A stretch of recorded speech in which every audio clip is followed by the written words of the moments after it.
Good morning. ওপরে নীল আকাশ, নিচে সবুজ ঘাস, অসংখ্য ইউক্যালিপটাস গাছের সারি। এই হলো অস্ট্রেলিয়ার পরিবেশ।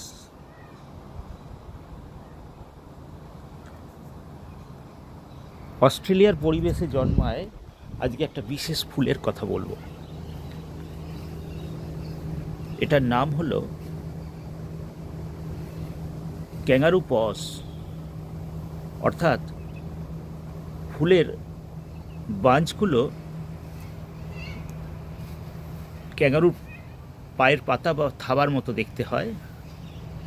এটা আমাদের দেশের রজনীগন্ধার সঙ্গে বেশ কিছুটা মিল আছে, পাতাগুলো বা ফুলের শেপগুলো,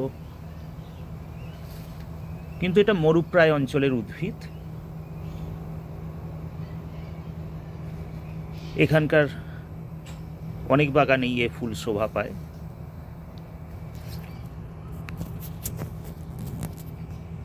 পায়ের ফুলের যে বাঞ্চগুলো, এগুলো ক্যাঙ্গারুর পায়ের পাতার মতো দেখতে,